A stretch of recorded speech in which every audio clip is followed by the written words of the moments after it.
Guys, this is Industries of Titan. It is a city builder game that's currently in early access, and I had wanted to review this, but after playing the game for a couple of days, I've realised that it's nowhere near review worthy. So I'm going to just preview it instead, just kind of let you see what it's all about, and then we'll revisit this probably next year. It's currently on Epic. But it comes to Steam in 2021, and after playing the game, I don't think it's going to be ready before then anyway. So getting this on Steam is probably going to be the best option for a lot of years, because by then it will be finished. At the minute, it just kind of gets very boring after you've pretty much done the tutorial, to be honest. There's not much further you can go. But anyway, let's just talk about what it is, what you do, and how good it is really up to this point. Basically, Titan was colonized a long time ago by a failed race of people. Their buildings can still be seen all black and dark and just deserted and ruined. But inside the buildings are minerals and sometimes rare artifacts that you need. So you have to kind of start surveying the buildings and demolishing them and taking the raw materials that's in there to help you grow your own new bright shiny city. And I have to say, guys, the graphics in this game do look rather fetching. I like the art style of it, and they are very high res as well. So yeah, that's a bit of a plus. What is a minus is after I built a reasonably sized city, I started getting major slowdown, and that's on a 2080 i9.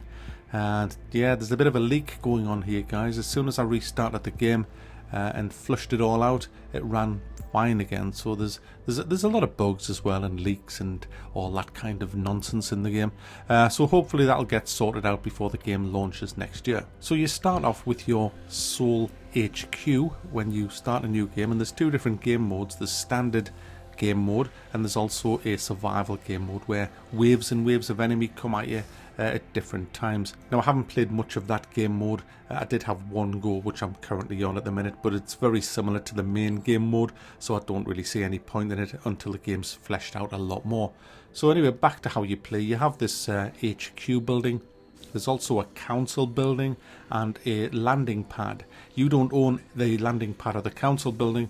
In fact, the council own everything, and they're the one that give you influence as you play, and you spend that influence to unlock tech, essentially. You can get more influence off them by building statues and monuments to their name. They like that, and they'll give you more influence if you do that. The landing pad is kind of like an artery of new civilians that will come to your colony, and horrible things will happen to them. I'll come to that in a sec. But essentially, spaceships will be landing all the time at the platform, and you can choose whether you want to buy it or not. Again, you buy it with influence. You can see what's on each spaceship. There might be a few passengers and a few minerals. There might be no passengers and just minerals, or whatever. You choose what you want to buy, and that goes straight into your own city. So how do you develop a city? Well, like I said earlier, you have to get the minerals out of the ruined buildings. Now, you do that by surveying them first, then you decide which minerals you want, then you send a team in and they will extract the minerals from the building. You have to own the land first, and guess what? You buy that with influence as well, so you can see why you need a lot of influence in this game.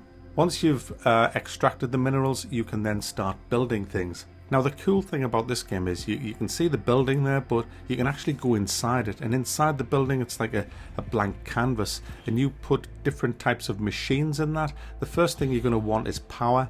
So you build a power generator. Now, that uses fuel. So you build a fuel generator. And you can also build excess tanks to store fuel and energy that's not being used. So like a battery and a big fuel cell, and then if you have like a power cut, the electricity won't instantly go down, it'll start draining the battery, and once the battery's empty, then everything shuts down. Now, you also want to build some habitation pods for your citizens. There's two different types of citizen. There's these people that work 24/7. You get 5 of them at the beginning of the game. They don't require sleep. They don't ever grumble or complain. They are just kind of zombie workers. They're like full of get up and go. They're not lazy bastards. You know, they just get up and work. They just work all the time. Now, your citizens, they're slovenly, fat, lazy bastards who will never lift a finger. All they want to do is just watch TV. So you make TVs for them. They're called Monetization Units, and all they watch is adverts all the time, and they generate money for you by watching adverts. So it's a bit like YouTube. Now the sinister part is you make these conversion units, and what that does, that will convert a slovenly fat citizen into one of these zombie get up and go 24/7 workers. And you're going to need a lot of these because you're going to have a lot of stuff building as you expand your city, so you're going to need more citizens to come in to be converted into these things. So you can see the kind of circle that we have already. Now building wise, this is the disappointing thing, there's hardly any buildings.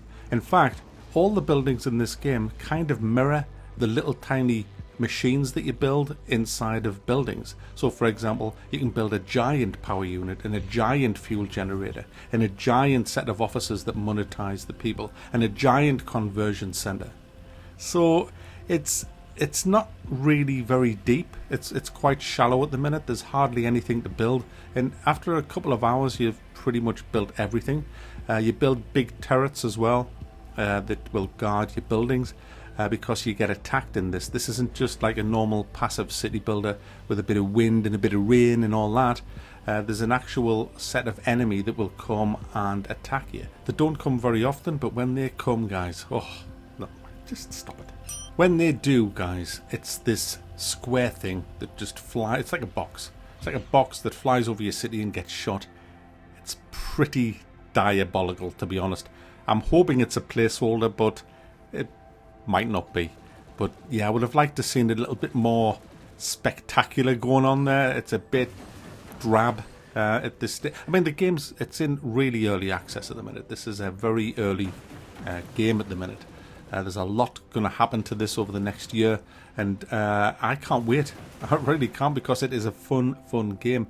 It's £23, I believe, and at this moment in time, obviously it's not worth £23 because there's not much to do in it. I mean, even if you find an enemy base by spamming the same buildings over and over and over to expand your colony, all you do is dismantle their base. There's no big fight or anything, but there is a lot coming into this game. You're going to have ship-to-ship combat, you're going to have ground units, transport, roads, lots more buildings. So it is going to flesh out a lot more than this. This is just a preview. This is why I didn't review it, because it's far too early to be reviewing something like this. I don't mind reviewing early access games if there's quite a bit of meat on the bone, but it's just a bone, guys.